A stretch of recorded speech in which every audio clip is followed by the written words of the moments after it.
Talk about a movie that just blindsides you with how bad it is. Like John Wick blindsided me of how good it is. That's a good quote. Yeah. Yeah, yeah. But this Sully blindsided me with just how unwatchably bad.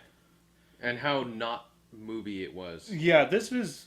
I think this may be the first movie that is this movie has no actual movie to it. I'm trying to I'm trying to clear this up, Yeah. but it's like you know what a movie is, right? I'm assuming you all know what a movie is. It's it can be a fictional story, or it could be a real life footage woven together to form a narrative. But as a narrative, as a story, it needs to have purpose. Unless the purpose is to have no purpose, but then we're getting into surrealist territory. But at the very least, a movie is supposed to be telling a story. What story is Sully telling us? And it wasn't documentary either. Well, It was- it could very well easily have been. At least the documentary would have been more informative than Sully was, but Sully is the story of, well, you remember back in January of 2009 of Chesley, what was it? Chesley Sullenberger? Yeah, Chesley Sullenberger. You know, hit a bunch of birds, crashed the plane, well, landed the plane onto the Hudson, and everyone survived. And he was deemed a hero, and rightfully so. But that's where the story ended. It's a feel-good story at a time when people needed feel-good stories. Yeah. And that was good. Cut to 7 years later, we finally getting a Clint Eastwood directed movie of his tale. A tale that's 7 years old now. This movie should have been made 5 years ago, at least. Yeah. It was. I actually forgot how long ago this was. Oh yeah, that's just a testament to how old I feel. But anyway, so besides the fact that this movie should have been made about 5 years ago, maybe if I'm being lenient, maybe 4. But all right, like timeliness gone, timeliness out the window. Okay, the movie can come back from that. But what it did, instead of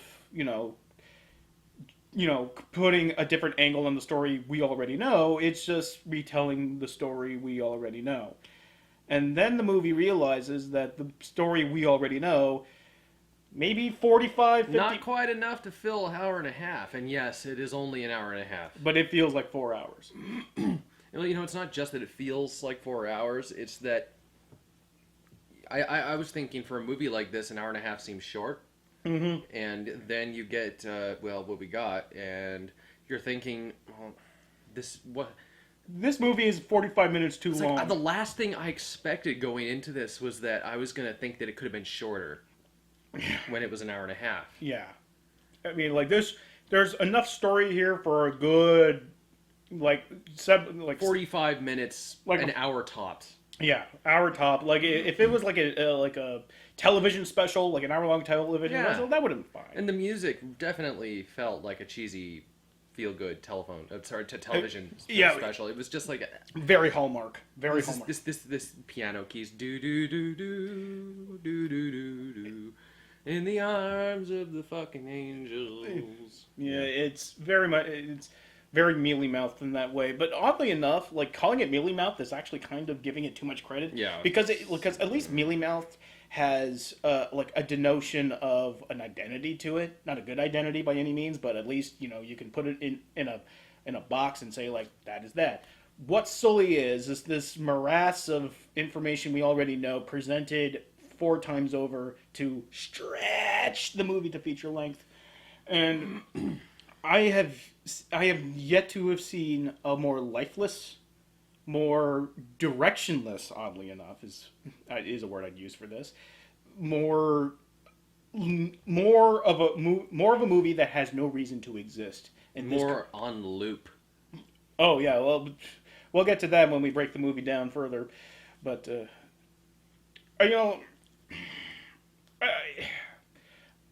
right now I feel like I'm still in the mode of just getting out of the movie, and like your feelings are still fresh and raw after Yeah. like when Deadpool came out, like we were like even though we were trying to fake you out at the beginning, we were still like hype. But man, we were really hyped during that review, and cut to a while later, and you're still just as fucking hyped. Yeah, like it was one of those rare movies where it was a damn fucking good movie, and it doesn't get worse. It just doesn't.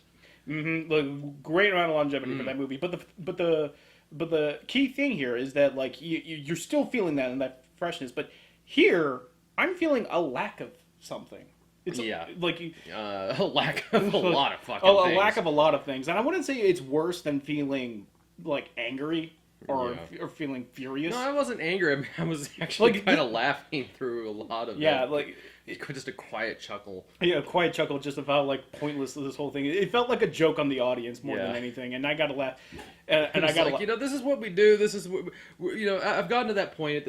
I've finally gotten to that point where it's like, okay, this is what we do every week. This is our task, and there's no point in being getting too upset with yourself over it. This is gonna happen. Yeah, and we get to share it with you. Like our pain is your pain, but as I said, there is a lack of pain, which isn't necessarily a good thing. It's just it's sort of an ambivalent thing, an apathy thing, and I'm having a tough time, like really trying to get myself revved up and really like this movie's bad, but it's bad in all the most uninteresting and hard to talk about ways because it all really boils down to. This movie has no reason to exist. So this is probably going to be a very, very short one, or at least short compared to other Sage Versuses. But to put it short, the controversy around the person around Sully that it brings up is completely rendered pointless. The movie is predicated on this idea that we all know what Sully did and saved 155 passengers, including himself. So technically 154 people. So he saved 154 people on a... Hey, suicide's a horrible thing. You're saving yourself by not committing suicide. So every day that you live, you're a hero. But yeah, like he saved 154 other people. There we are. And, he's deemed a hero, rightfully so. But then the movie presents this idea that there was another side to the story about like this...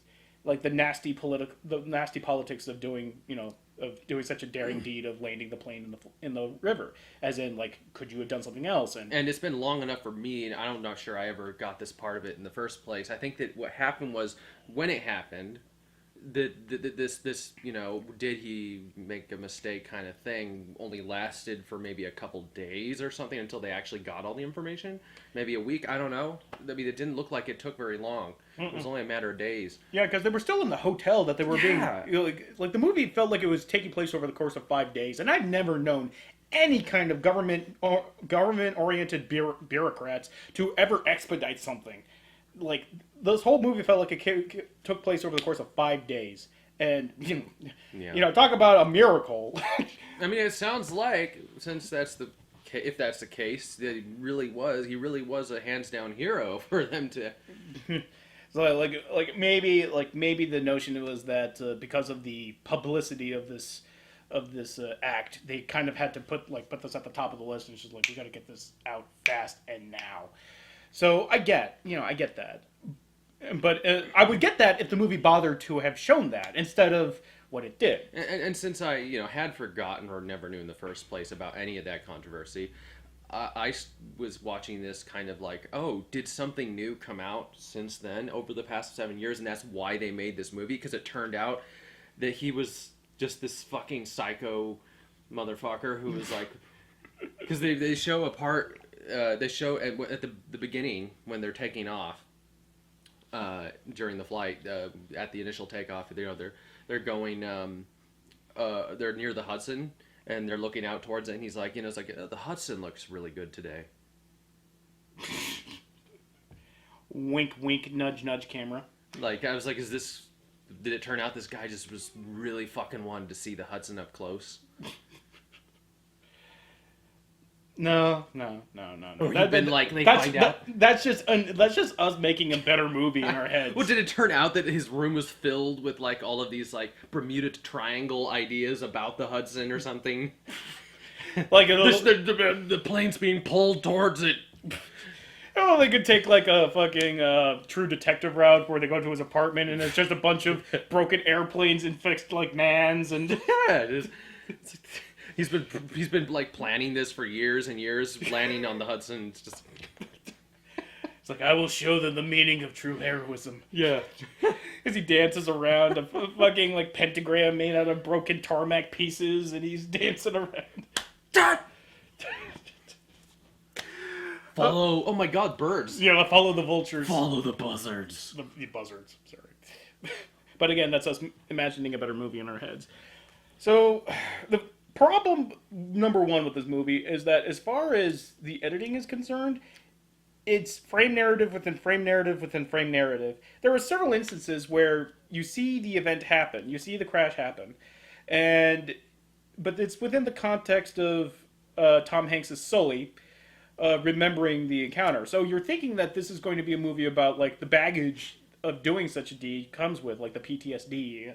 Yeah. And I thought, okay, that's an It's interesting. like, yeah, you got Tom Hanks on the line for this. Mm-hmm. There's going to be a character arc to go through, isn't there? There has to be, otherwise it's not a movie. Spoilers: this is not a movie. Oh, Tom Hanks is there. It's going to be a movie. It's not a fucking movie. Steve, so why don't you do your little Steve Jobs plug? Okay, so we watched Jobs.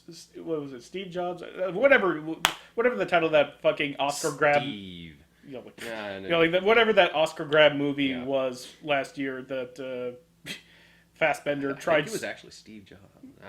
No, Jobs. I think it was just Jobs. It might have been just Jobs. I don't know. But anyway, like it was Fassbender trying for that Oscar, and I cannot imagine a more unworthy movie to be an Oscar-nominated movie than Jobs. Yeah.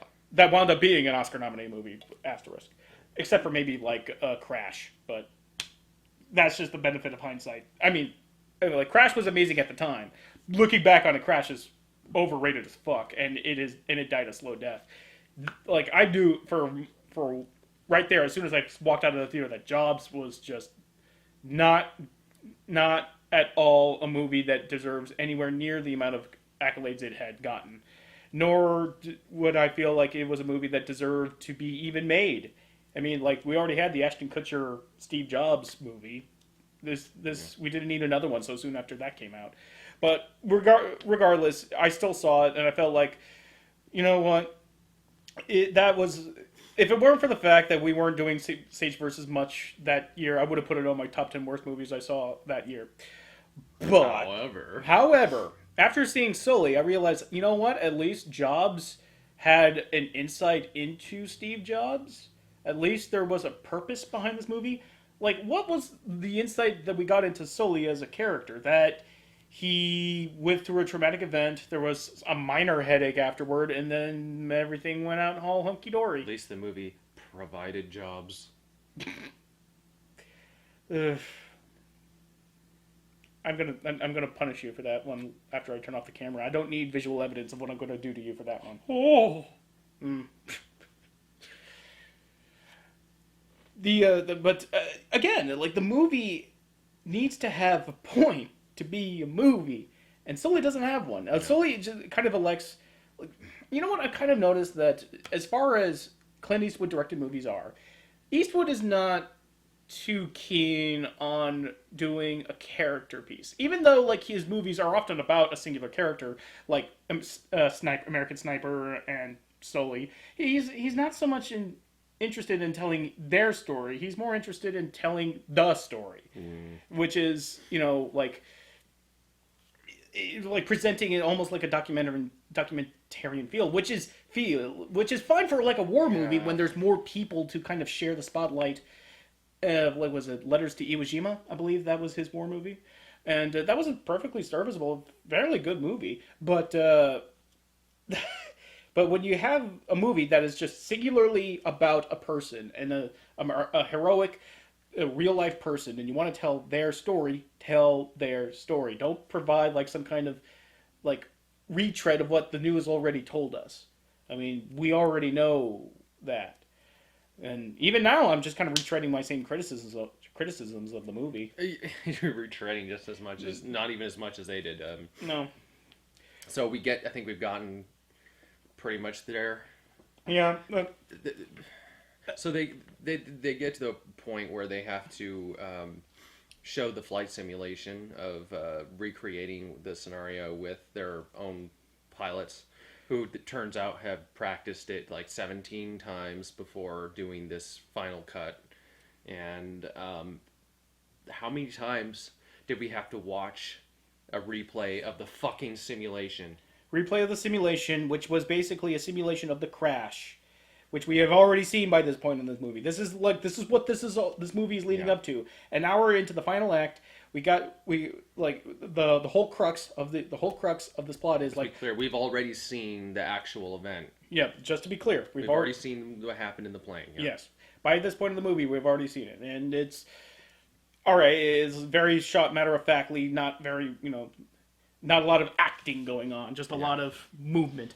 But like we've already seen what had happened. So the last act is just Sully trying to find a way and means to prove that what he did was the right course of action, and that all these accusations of maybe the second engine was actually working and that he didn't notice it, or that he had enough speed and altitude to make it safely back to LaGuardia instead of just what the insurance and governments would say, the insurance agency would say that he made a reckless choice of diving into the Hudson. So And they show what's going on in his mind when he's dreaming, or just waking dreams of like a plane crashing into a building. yeah, And that's when he. that's where That's when you say, "Dude, this is 2 days before September 11th." Yeah, this is like 2 days before September 11th, and there's a scene of Sully watching a plane just fly into a building, and I'm thinking, okay, significance movie. Is this movie about his PTSD? No,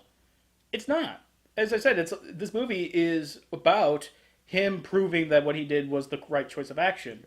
We already know that was the right choice of action. It saved 154 people. That is not the interesting story of this movie. But regardless, they're at the meeting, and then they show the simulation of two different simulations of one going back to LaGuardia and one going to a New Jersey airport, saying see, you could have easily done that, which means we had to sit through those two simulations back to back, and then Tom Hanks' Sully just says, "You're neglecting the human factor. You're neglecting the fact that these people know that they're supposed to be doing this, so that they're immediately doing what you're telling them to do the moment when the birds hit the engines and we have engine failure.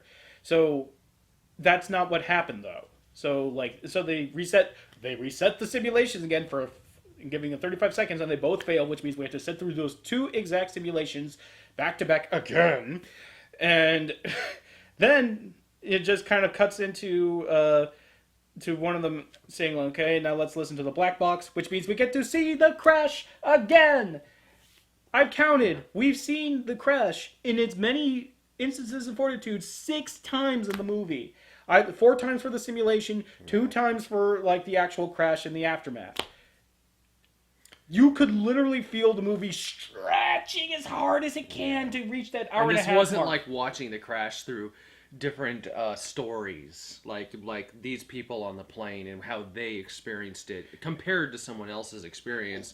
It wasn't like that either. We really didn't get a lot of insight. I mean, we didn't get to see a lot of the people in the plane stories. Well, we got wisps of it. We got wisps of it, like the guy, it's like, okay, that guy's his dad, that guy's his brother, they're going on a golfing trip. Yeah, but that's as far as it goes. It's who goes golfing in January? Oh God! And then that joke. Oh, we'll get there. We'll get the fucking. But anyway, there was some semblance of that they were trying to spruce up the fact that they're kind of retreading the same ground over and over again by the first time you hear about the crash, it's from the perspective of somebody in a control tower, and then the crash happens and he's just weeping because nobody survives a crash water landing. So, okay, the crash happens, the rescue happens, blah blah blah. Then it goes back to the crash, except now we're going to see it from Sully's perspective. From him actually, guiding the plane down. And you'd think that would make a world of difference, but it doesn't.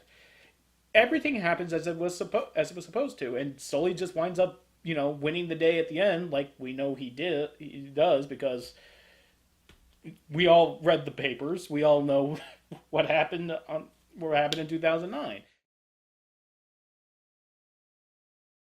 The last 5 minutes of the movie is just Sully slam dunking over goddamn everyone in that board. He's just right about everything. He was right about the second engine truly failing. He was right about him being. Oh yeah, how about that fucking engine? So it was like, oh, we lost the engine. We can't know absolutely for sure what happened to it, you know. Mm-hmm. And then like suddenly it's like, oh, breaking news. We got the engine. It's like telegram. We got the results of the engine that we just fished out off screen. That was. I mean, like that. Oh god, that ending was the pits. Yeah, it was like, oh, so all this was pointless. Great, fucking great. I mean, like sitting through that ending, I was just leaning over to Gabe and saying, "Now we're going to replay the simulation, except if this we're wearing funny hats, pirate hats, pirate hats. What would be the crash like if they were all had duck feet?" I mean, we're gonna waste our time. Just a back and to the left, sit back and to the left.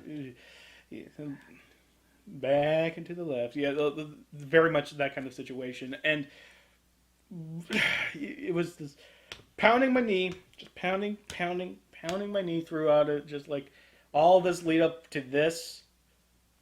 Like all the dropped scenes of Sully imagining planes crashing into buildings, all those scenes of Katie Couric berating him about whether or not he did the right thing or not, which was the weirdest, most surreal scene of the movie. Katie Couric just comes up on television while he's, recovering from the crash and recovering from everything else, and then he just imagines Katie Couric berating him, laying out these sick burns. Is like, are you sure you did the right thing, Sully? You're not a hero. So it was like so goddamn forced. And then like nothing comes of it. It was like this was supposed to be like some kind of visual manifestation of his internal guilt. Well, that's less than physical manifestation and more of a sign of like he's got some serious psychological damage if he's like imagining like planes crashing and he's imagining interviews where they're going. Like he's imagining that Katie Couric is talking to him through his television. That's what I was like, wow, this guy, maybe this is that kind of story. Yeah, but it's not. I mean, like, the first scene of the movie is Sully crashing the plane, like, not being able to do it, and he crashes into a building, and he wakes up from a nightmare. It's like, okay, setting it up. And then, like, all these like, hallucinations, and I'm thinking, okay, there we are. But, again, nothing comes of it. Absolutely nothing comes of it. And then it leads off to that, courtroom scene, where the ending, and we are not making this up, the movie literally ends on a joke by Aaron Eckhart, the co-pilot in the movie, saying, like answering the question, would you do anything different if you had to do it again? He said, yeah, I'd crash in June. Da-da-da-da-da-da. Fade to black. After about 15 solid seconds of everyone laughing, like they just heard the Aristocrats. Clint Eastwood might as well just be doing this right to the camera after that one. It's like, cha-ching. That's what you get for sitting through my movie. A lame-ass joke that we are patting ourselves on the back for having written. Why couldn't we have seen the other movie? Hugo and the Two Weavings. Kubo and the Two Strings. I felt like that ship has sailed. We're gonna see it before the year is end though, because how can we not? Especially after all the great things I've been hearing about it. Especially from Mark. Mark sees few movies these days. Oh, and Mark hates everything. And it's not like Mark hates everything. He's very selective with movies he saw. He's just very, very, very, very, very selective with things. Well, he's a busy guy, all right? And not busy enough for us to go to see Independence Day 2, which, count your lucky stars, you missed that one. Yeah. But that is the movie. We just explained to you the movie. It's a non-movie. It's an un-movie. It's interesting how uninteresting it is. Yeah.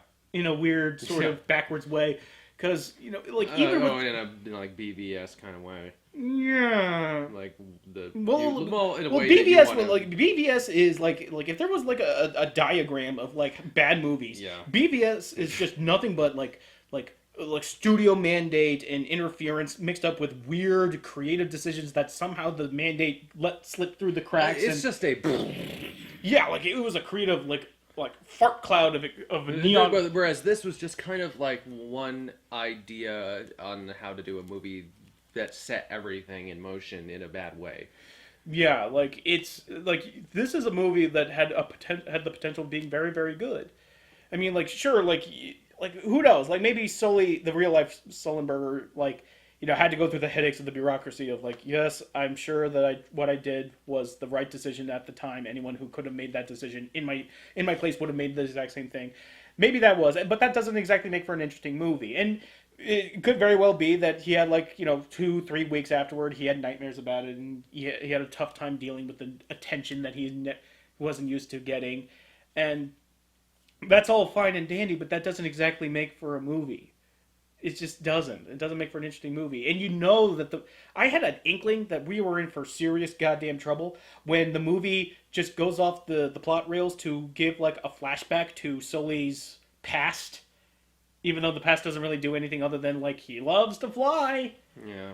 Like he learned how to fly a crop duster plane. He was a pilot during some unnamed war where he played a fighter jet where he made a dangerous landing, then made it safely. And that's it. Yeah. Like they were really, really scrounging for material to present in this Like movie. I knew with the hour and a half, this couldn't be an entire life story. Yeah. At that point in the movie, when they started it up, it was like, oh, this is just going to be little bits of his life throughout the movie. And we got, like, what, 2 of them? Yeah.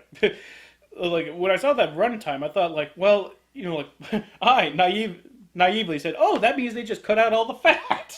Yeah, Like, no. They had one slice of meat, and they just stretched it as far as it goes. Oh, God. Fuck this movie. Yeah. Fuck it so much. It's like, yeah, of course he flew stuff. He's a pilot. I'd be concerned if he didn't fly stuff. I know. Oh, God damn. This. Like I said, I'm wrestling with myself because I hate this movie for being as uninteresting and for not having a reason to exist. But I've always abided by my philosophy that it's better to be unenthused about a movie or just have you feeling like you wasted your time with a movie than a movie that just outright makes you fucking pissed. You're just sitting and just screaming, "This fucking piece of shit." Which this was not. Yeah, like being annoyed by having your time wasted feels like like I could be doing anything else.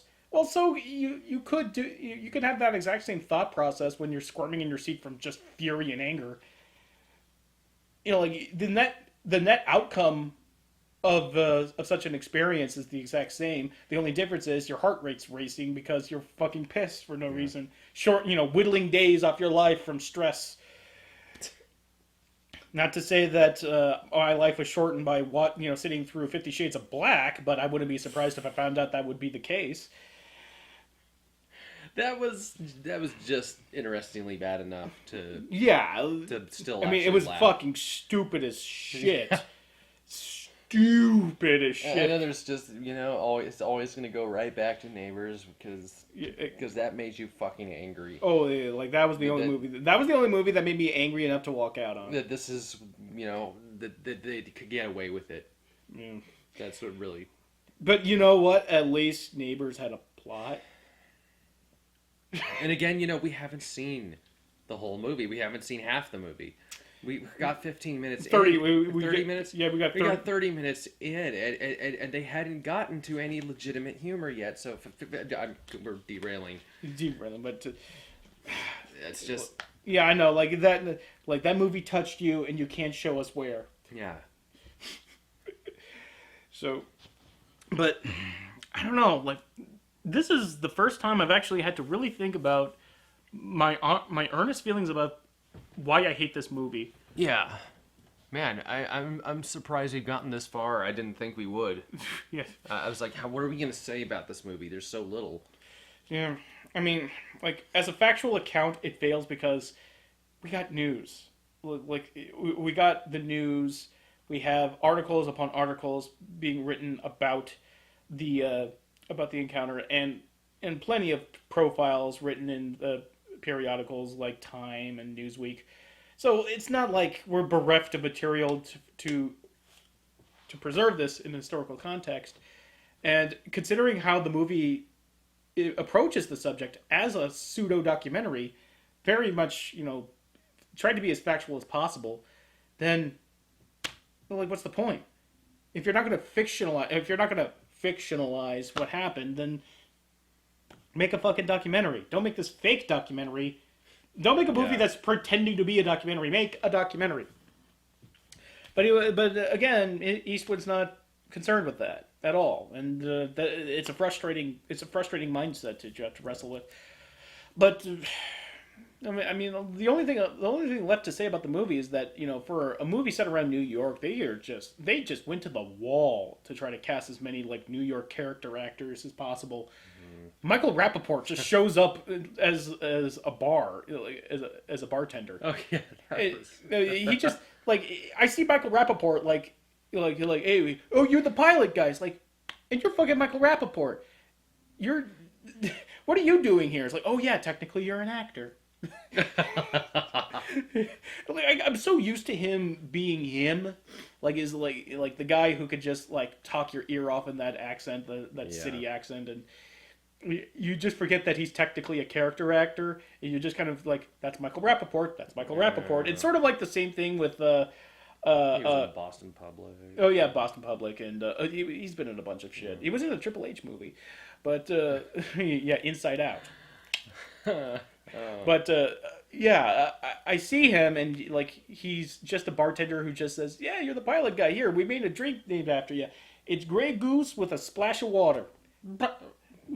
That's a shitty ass drink. Yeah. It's just watered down vodka. So basically, he gave a hero watered down vodka. It's not even like seltzer water. It's not even like give a little bit of carbonation. It's just a splash of water. But it's worth the joke, isn't it? Is it here? It's better than This is better than I would have done in June. Yeah, like July. I mean, yeah, it's better than the ending joke we got. Granted, but could have ended with that. It's just splash of water. Yeah, cut. And even though I briefly brought up the editing, as being terrible, but I think I need to close this out by saying like the editing in this movie is so. If you're going to show the crash in its near entirety, which they do in the middle of the movie, have it be the beginning of the movie. Yeah. There's no point in like opening the movie with this frame narrative of the crash already happened, and now we're dealing with the fallout of the crash. Yeah, that was all over the place. Yeah, like to go back to the crash, to show it in its entirety, to go back to the present, to go back to the past again, to go back to the present, to go back further down in the past. That was shitty. That was just shitty filmmaking. Yeah. I actually, until they got a little bit into a given dialogue, I actually wasn't sure what point we were at this point. It's a bunch of scenes just kind of hobbled together, to try to create a narrative that just doesn't. There was no flow. It wasn't. Yeah. It was really just. It was just shittily done. Yeah, and that's just hodgepodge. It's a hodgepodge of a non-movie. Yeah. And the last thing I want to mention was everyone in this movie sleepwalking. Yeah. Nobody was acting in this movie. Nobody. I mean, it's kind of hard to criticize a performance that doesn't even begin as a performance. Yeah. They're just literally going through the motions, which, again, might have been the point, since Eastwood is trying to present this as factually as possible. So Eastwood is there to just say no, you're acting. I don't want any acting. I want you to you are. I mean, it's not like a simulation. It's literally like a simulation. It feels like, the whole thing was like a goddamn simulation. It feels like the movie was one long skit that America's Most Wanted puts on to try to reenact the crimes that were happening. It's like, if you've seen this hero, please call us at 1-800 blah blah blah. Fucking God. This was just beyond sleepwalking. This is when they had the people in the running the simulations. I was like, whoa, they're actually just as excited about what's going on around them as the actual people were. Yeah.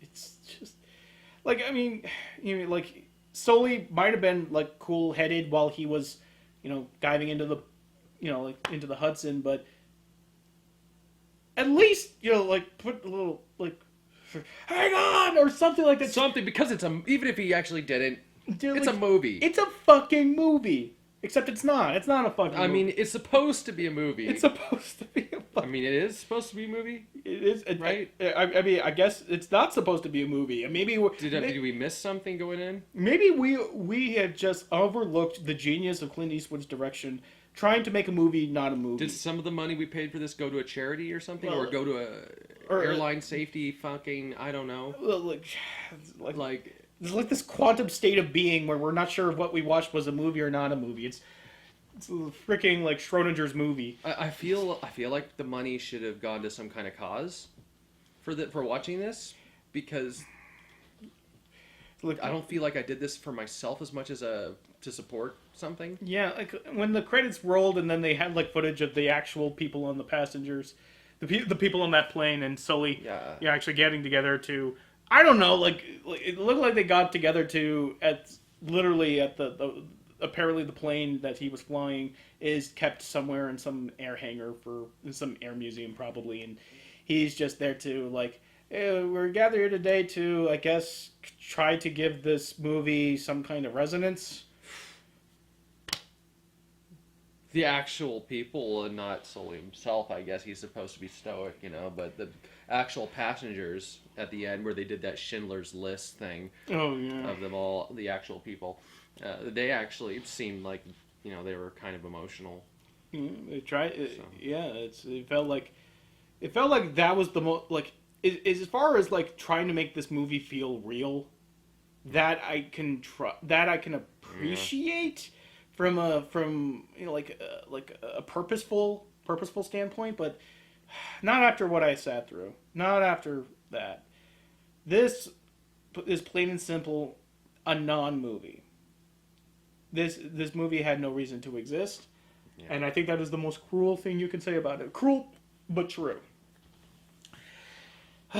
Anything left to add?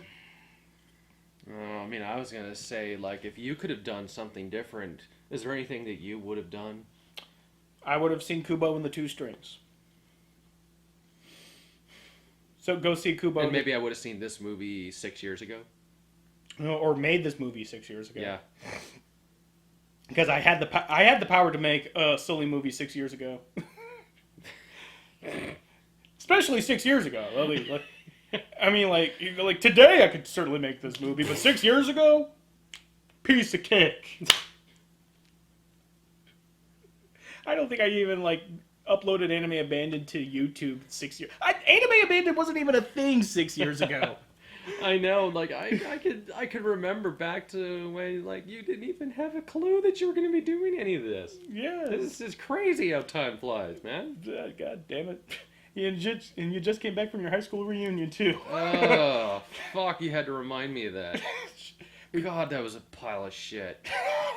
Oh, don't do it! Don't do it! I mean, unless you have great fucking memories, don't do it.